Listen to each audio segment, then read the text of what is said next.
ओम नमस्ते दोस्तों, मैं विनेश शर्मा कालचक्र यूट्यूब चैनल में आप सभी का स्वागत करता हूं। आज मैं जिस मुद्दे के ऊपर विषय में बात करने जा रहा हूं वो है संस्कृत।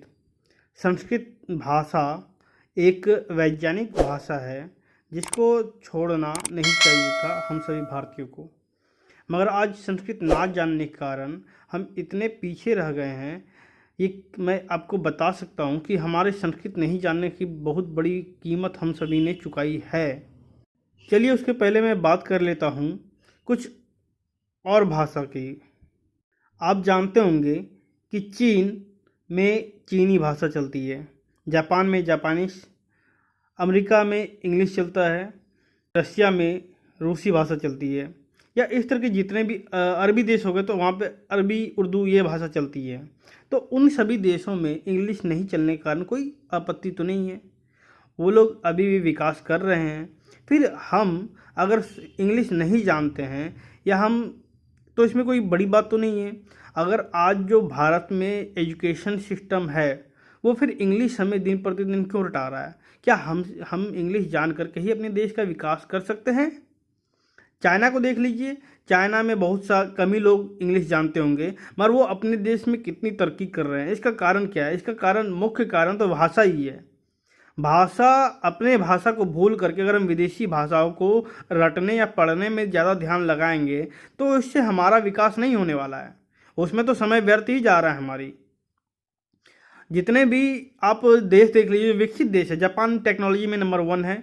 क्यों नंबर वो वहाँ पे क्यों नंबर 1 है ये आप बता दे रहा हूँ। वहाँ पे सब लोग जापानी भाषा में बात करते हैं, इंग्लिश में नहीं करते, तो उनकी कोई क्षति नहीं हुई है, क्योंकि वहाँ पे सारा प्रोग्रामिंग, कोडिंग या जितनी भी टेक्नोलॉजिकल चीज़ हैं वो सारा वो लोग जापानी भाषा में करते हैं। तो उस देश का विकास उसी भाषा में निहित है जो उनकी मूल भाषा या मातृभाषा है। और भारत का भी विकास मूल भाषा यहाँ की संस्कृत में है या हिंदी में बोल सकते हैं, मगर ये देश का दुर्भाग्य ही हो सकता है कि यहाँ की भाषा जो संस्कृत है या हिंदी है इसको पूरी तरह से लागू नहीं कर सके हैं। राज्य सरकार हो या केंद्र सरकार हो या पूरा जो स्टेट का जितनी पार्टी है हर स्टेट के, वो अपने अपने एजेंडे को चलाने के लिए इन सबका शुरुआत से विरोध करते आ रहे हैं। यही इस देश का दुर्भाग्य है। जबकि आज़ादी के पहले या गुलामी के समय के पहले, जो मुगलों के समय के पहले देख लीजिए आप, पूरा संपूर्ण भारत में संस्कृत चलता था। संस्कृत में वार्तालाप, हर प्रकार के कार्य संस्कृत में होते थे।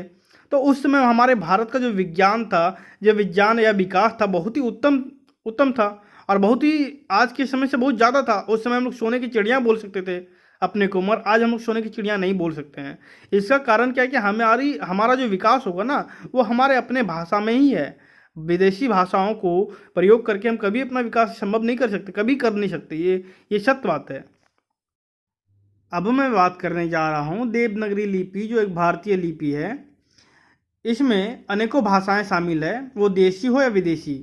जैसे आप, हम देवनागरी को देखेंगे हमेशा बाएं से दाएं की तरफ जाती है, लिखी जाती है। मगर बाकी जो लिपियां हैं, जैसे चीन की हो गई या जापान की हो गई, तो उनमें क्या होता है कि ऊपर से नीचे जाता है और नीचे से ऊपर जाता है। आप उर्दू को ले लीजिए तो उर्दू की जो लिपि है वो अलग है। तो उसमें क्या होगा, आप उर्दू जब भी लिखेंगे तो आपको दाएं से बाएं जाना पड़ेगा। और देवनागरी की लिपि का जो विकास हुआ है वो ब्रह्मी लिपि से हुआ है। यह एक ध्वन्यात्मक लिपि है जो प्रचलित लिपि जैसे रोमन हो गया, अरबी हो गया, चीनी हो गया, इसमें इन सबसे अधिक वैज्ञानिक लिपि है। यह भारत, नेपाल, तिब्बत और दक्षिण पूर्वी एशिया में प्रचलित है देवनागरी लिपि। अब इसमें संस्कृत भाषा आता है या हिंदी भाषा आता है। मैं संस्कृत को ही ले लेता हूँ। संस्कृत भाषा जो है वो पूरी तरह से वैज्ञानिक है। जैसे भारतीय अंकों को जैसे जो जीरो दिया है, जीरो का जो यहाँ पे आविष्कार हुआ है, जिस तरह से वैज्ञानिक इसको आराम से अपना लिया, उसी तरह एक दिन संस्कृत भाषा को भी अपनाएंगे या देवनागरी लिपि को भी अपनाएंगे, जो पूरी तरह से वैज्ञानिकता के आधार पर है। आप इसका प्रमाण मैं दे रहा हूँ। आज समस्त विश्व, आप जैसे अमेरिका ले लीजिए, वो नासा, ऑस्ट्रेलिया, यूरोपीय देश, Belgium, Britain, Denmark, Sweden, Switzerland, France, रूस और नॉर्वे, साथ ही जापान, थाईलैंड, बहुत सारे देशों में आज संस्कृत भाषा चल रही है। अब संस्कृत पूरी तरह से वैज्ञानिकता के आधार पर इसलिए है क्योंकि आप जो इंग्लिश, अंग्रेजी भाषा है या बाकी लोगों को देख लीजिए तो वो सृष्टि का जानते हैं, सृष्टि 5000 साल में तो नहीं बनी है, मगर वो बनी भी है तो लगभग वो लोग मानते हैं 19-20 करोड़ साल पहले। मगर जो वेद कहता है 1,96,08,53,119 वर्ष पहले ये पृथ्वी बना था, जो अभी तक चल रही है। इतना साल बीत चुका है, वेद कहता है। ये हमारे प्राचीन ग्रंथों में निहित और लिखा भी गया है, वेदों में, उपनिषद में, दर्शन में। ये जितने भी ग्रंथ हैं ये सभी वैज्ञानिकता के आधार पे ही बनाए गए हैं या लिखे गए हैं। ये ईश्वर के द्वारा दिए गए ग्रंथ हैं। मगर ये देश का दुर्भाग्य हम बोल सकते हैं कि भारत में संस्कृत का प्रयोग करना बंद कर दिया गया या इसको बंद करवाया गया। कुछ मूर्ख लोग, जैसे बहुत लोग बोलते हैं कि संस्कृत बहुत कठिन भाषा है, मगर एक बात जान लीजिए, दुनिया की सबसे कठिन भाषा है चीनी। फिर भी चीनी भाषा का प्रयोग बंद नहीं हुआ, मगर आज ये संस्कृत भाषा का प्रयोग दिन प्रतिदिन बंद क्यों हो रहा है? ये सोचने वाली बात है कि संस्कृत भाषा का प्रयोग करके आज हिंदी या अन्य क्षेत्रीय भाषाओं को इतना बढ़ावा क्यों मिल रहा है, क्यों इनको ज़्यादा बढ़ावा दिया जा रहा है। ये एक बहुत सोचने वाली और सोची समझी साजिश है ताकि इस देश का तरक्की ना हो सके। ये भी बोल सकता हूँ कि अंग्रेज़ों ने ये जान गए थे अंग्रेज कि भारतीय भाषा जो संस्कृत भाषा है इसमें इतनी वैज्ञानिकता है, इतने वैज्ञानिक भाषा है कि इन्होंने देखिए प्लेन का आविष्कार किया। जबकि प्लेन का जो आविष्कार हुआ था वो विमान शास्त्र के माध्यम से बापूजी तलपड़े ने किया था, मगर बाद में इसको अंग्रेज़ों की दुर्व्यवहारता के कारण ये उन्होंने हथिया लिया इस चीज़ को। लोग जान गए थे कि जो वेद कहता है, वेद जो कहता है वो सत्य है, इसलिए शायद उन लोगों ने हमसे हमारा भाषा छीन करके हमारे ऊपर जबरदस्ती अंग्रेजी भाषा को थोपा गया है। जो संस्कृत विश्व की सबसे प्राचीन भाषा या वैदिक भाषा है, उनके साथ किसी ने संस्कृत भाषा को ख़त्म करने का प्रयास किया, साथ ही विभिन्न जगहों पर विभिन्न भाषा का निर्माण किया। ये मैं मान सकता हूँ। ऐसा करना का एक कारण भी है कि हमारे वेद जो प्राचीन ग्रंथों में जो ज्ञान है वो संस्कृत में है, जिनको हमारे जितने भी ग्रंथ हैं वो सारे संस्कृत भाषा में हैं। और अंग्रेज नहीं चाहते थे या यहाँ के कुछ दोगले लोग नहीं चाहते थे कि ये संस्कृत जाने। और संस्कृत जानने के बाद देखिए आज नासा रिसर्च कर रहा है संस्कृत के ऊपर, तो वो पागल तो नहीं है। वो चीनी भाषा पे भी रिसर्च कर सकता था, या जापानी भी करता था, या उर्दू पे भी कर सकता था, या अंग्रेजी भाषा पे भी कर सकता था, मगर इन सबसे ज़्यादा उनको संस्कृत भाषा पे रिसर्च करने में मज़ा आ रहा है। तो इसका कारण क्या है कि वो जान चुके हैं कि संस्कृत भाषा में जो लिखा गया है, जो वेद है, शास्त्र है, वो कहीं गलत नहीं है। वो जो कुछ भी बताया गया है सदियों पहले, वो आज भी उतना ही प्रमाणिकता के साथ मिलता जुलता सबूत आज भी आपको मिल जाएगा, उतना ही प्रमाणिक आज भी है। तो ये लोग सोची समझी साजिश थी जिसके आधार पर भारत में संस्कृत भाषा को बंद कराया गया, ताकि वो लोग ना जान सके कि वेदों में क्या लिखा हुआ है। और इसका लाभ आज अंग्रेज उठा रहे हैं। एक समय जिस संस्कृत भाषा को विदेशों ने बंद करवाया था, आज वही संस्कृत भाषा विदेशों में बड़ी अच्छे तरीके से फल फूल रही है। इसका कारण मैं बता दे रहा हूँ। तो पहला कारण तो ये है कि वेदों में समस्त सृष्टि का ज्ञान निहित है, और साथ ही साथ अभी संस्कृत भाषा एक वैज्ञानिक भाषा है, और संस्कृत के बोलने पे आपके मुंह के अंदर समस्त अंगों का प्रयोग होता है। तो ये इसकी वैज्ञानिकता है। और जर्मनी के टॉप 14 यूनिवर्सिटी में संस्कृत पढ़ाया जाता है। विश्व के 34 देशों के छात्र संस्कृत में रुचि रखते हैं। मगर भारत का ये दुर्भाग्य बोल सकते हैं कि यहाँ पे राजनीतिक पार्टियाँ इस पर अपनी रोटी सेकते हैं, और इस भाषा को कभी भी राष्ट्रभाषा घोषित नहीं होने देना चाहते। या तो इसमें विदेशियों का हाथ तो है ही, साथ में भारत के कुछ दोगले राजनीतिक करने वाले लोगों का भी हाथ है। और आप जानते होंगे कि हम वेदों के साथ साथ जितने भी ग्रंथ आए हैं, रामायण हो, महाभारत हो, या बौद्ध ग्रंथ भी हो, वो भी संस्कृत में ही लिखे गए हैं। जैनियों का भी ग्रंथ हो तो वो भी संस्कृत में ही लिखे गए हैं। तो जितने भी प्राचीन ग्रंथ लिखे गए हैं, चाहे वो हिंदू हो, सिख, बौद्ध हो, या जैन हो, वो सभी संस्कृत में है। कुछ राजनीतिक विषय के ऊपर डॉक्टर अंबेडकर, और जब ये आज़ाद हुआ भारत, तो डॉक्टर भीमराव अंबेडकर जी और बहुत सारे नेता चाहते थे कि भारत की राष्ट्रभाषा संस्कृत बने, मगर उन्हीं के पार्टी के कुछ लोग, उन्हीं के समर्थक जो थे, उन्होंने ही इस चीज़ का घोर विरोध किया। जबकि आज़ादी के समय संस्कृत समस्त भारत की, संपूर्ण भारत में बोली जाती थी। ये देश का दुर्भाग्य है कि भारत के महान ज्ञान भंडार और उनके महान परंपराओं का संरक्षण हम नहीं कर सके।